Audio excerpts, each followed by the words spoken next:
haligi sichqonlarning nikoh to'yi haqidagisi bor. O'shalardan. Rejissyorlar Pascal Muro, Jean Cubo, Greg Bain.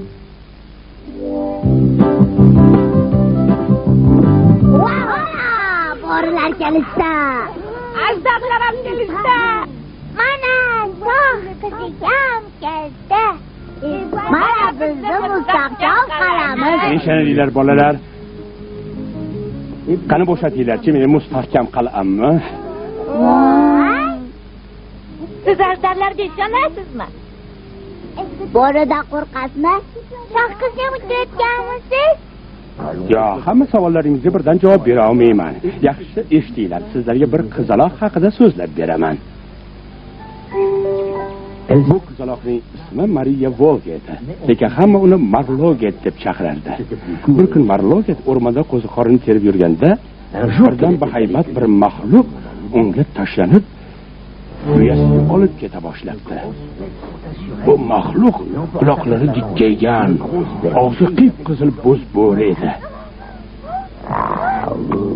Lekin Marloget bo'sh demasdan o'zini himoya qilish uchun bo'rini novda bilan rosa savalabdi.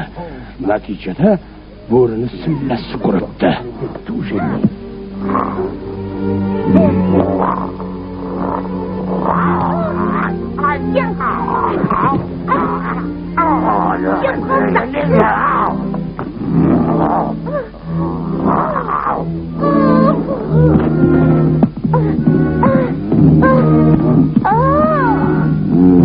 Bo'ri Marloget bilan olishib shu qadar charchabdiki, o'z uyasiga yetib kelganda boshi harsang toshga urilib hushidan ketibdi.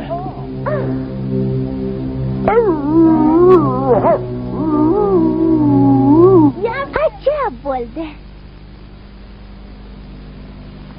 Voy bechora-ey. Qattiqlat yebdi-ku. Qizaloq suvda ro'molchasini ho'llab kelib, bo'rini boshini avaylab bog'lab qo'yibdi. Keyin to'kilgan barglardan unga yumshoq to'shak to'shabdi. Hatto oftob tushmasin deb, uni yoniga kattakon qirqquloq novdasini sanchib qo'yibdi. Bo'ri hushiga kelib, bitta ko'zini ochib-yu darrov yumib oldi. U yotgan yerida qimir etmasmish. Sababi birinchidan boshi og'riyotgan edi, ikkinchidan hali hech kim unga bunaqangi mehribonchilik ko'rsatmagan ekan. Marloget bo'ridan oyoq uchida uzoqlashib, g'izillaganicha uyga chopibdi. Va giyohlardan bir choynak damlama qaynatib ketdi. Bo'ri katta tishlarini piyolaga tak tegizib, uzun tili bilan dorini to'kib sochib ichib oldi. Dori unga yoqmabdi-yu. Qanicha qol bezori bo'ri. Lekin Marlogetning ovozi juda yoqimli ekan. Qizaloq shu saylda bo'rini bir hafta boqib oyoqqa turg'azibdi. Keyin ular sayr qilishgani chiqishibdi. Ehtiyot bo'l, Marloget seni yeb qo'yadi. Sanaqa degan, shoshmay turg'anlar. Bo'ri darmonsizligi uchun qushchaga tashlanmabdi. Ertasi kuni qushcha yana uchib kelibdi. Marloget hali seni yeb qo'yadi. Tamam. Shunda u bir sakrab qushchani tutib yeb qo'yibdi. Bundan Marloget qattiq ranjibdi. U bo'rini bir uribdi-da, kechgacha u bilan gaplashmadi. Meni kechir. Marloget uni kechiribdi. Shu kundan boshlab bo'ri jonivorlarni yemay qo'yibdi. Endi qushlar bo'ridan cho'chimas ekanlar. Mitti sichqonlar bo'lsa uni tumshug'i ostida quvlashmashoq o'ynashar ekan. Bo'rini so'ray kelar ekan-u, bergan va'dasi esga tushib ularga tegmas ekan. Va unda nima yeb kun kechiradi? Malina, qo'ziqorin, har xil o'tlar va yana Marloget olib kelgan nonni yebdi. Lekin u bunaqa ovqatdan tezda ozib ketibdi. Kechsa o'zinchi bu haqda qizchaga shunday debdi. Bo'ri zoti go'sht bilan tirik, qizim. Agar do'sting go'sht yemasa, o'lib qolishi mumkin. Marloget bu gapdan yum yig'lab, kechasi bilan o'ylab chiqibdi. Ertalab esa endi sen o'rmonda bo'rilarda yashaydir, men xafa bo'lmayman. Bo'ri o'rmon ichiga kirib ketibdi va shu zahoti bitta quyon bolasi bilan o'z uyalaridan toza havoga chiqqan 3 ta yumron qoziqni tutib yebdi. Oradan sal vaqt o'tgach, bo'ri yana kuchga to'lib chiroyli bo'lib qoldi. Lekin u endi faqat qorni ochgan paytda ov qilar ekan. Bolalarga ku sira tegmas ekan. Ba'zan u Marlovetni uzoqdan ko'rib qolganda dili ham quvonar ekan, ham g'ashlanar ekan. Marlovet bo'lsa o'rmonga tez-tez kelib turar va bo'rini o'ylab asta jilmayib qo'yar ekan. Chunki o'sha bo'z bo'ri Marlovetni yaxshi ko'rganidan bir necha kungacha og'ziga bir tishlab ham go'sht olmagan ekanda. Faqat Marlovetni yaxshi ko'rganidan. Men ham keyinchalik quyuq o'rmonda yashashni istardim. Men katta bo'lsam daraxt kesuvchi bo'lardim, hayvonlarni parvarish qilardim. Men katta bo'lsam kichkina bo'lib qolishni xohlardim.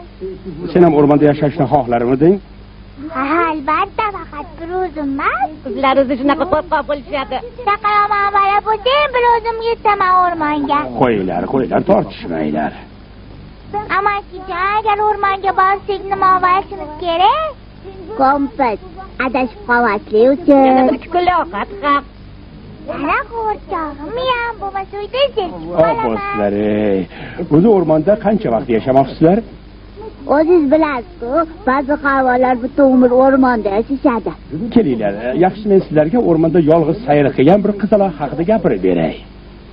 Oltin soch. Qizaloqning ismi shunday ekan. Sochlari oltinday tovlanuvchi bu qizaloq o'rmon yonidagi uychada onasi bilan yashar ekan. Onasi hech qachon bir o'zing o'rmonga borma, xo'pmi? U yerda biron falokatga uchrashish mumkin debdi.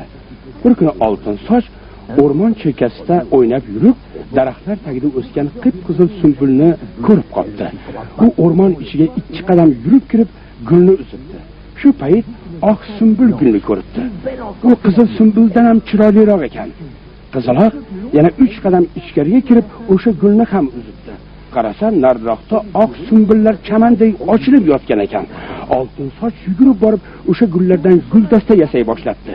Keyin uyga qaytmoqchi bo'ldi-yu, qayoqqa yurishini bilmay qoldi. U bitta so'qmoqdan ketaverib charchabdi. Endi yig'lamoqchi bo'lgan ekan, daraxtlar orasida bir uy ko'rinibdi. Oltin soch suyunib ketibdi. U derazadan mo'ralab, uyda 3 ta, ya'ni katta stol, sal kichikroq stol va juda ham kichkina stolchani ko'ribdi. U yerda yana 3 ta stul bor ekan.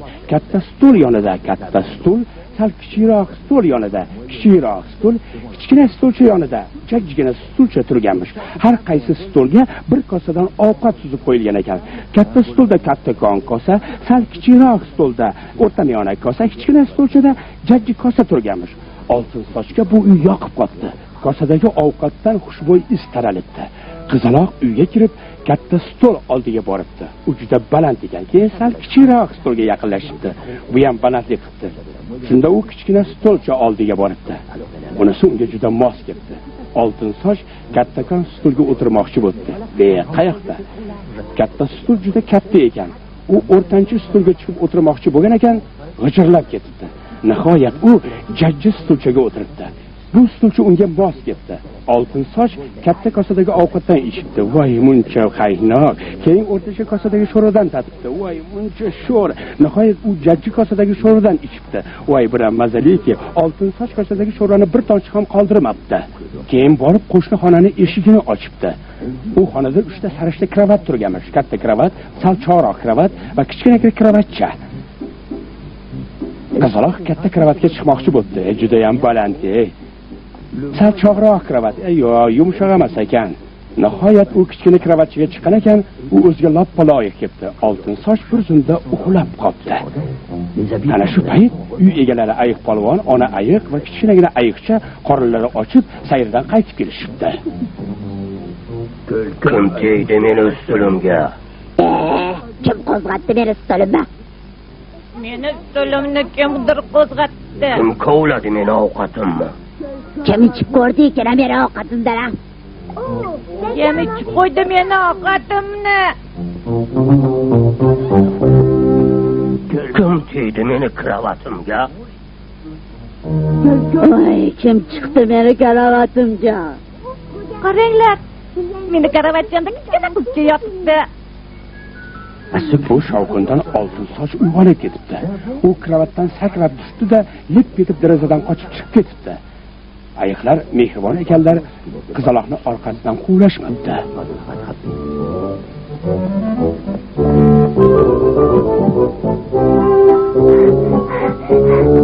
Voy mana kimki kattalarning gapiga quloq solmasa shunaqa bo'ladi.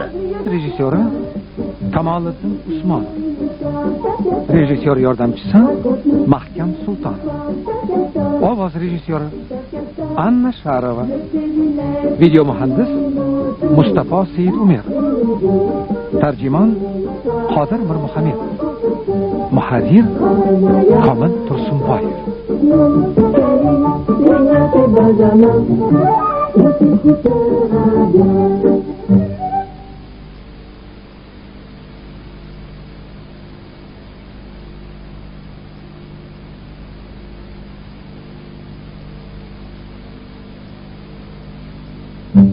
Amakijon, bizga bitta qissa aytib bering. Ikkita bo'lsa yana yaxshi. Frans 3. Yana aka, bizga yana qissa o'qib bering. Kunduz amakining qissalari filmini namoyish etadi.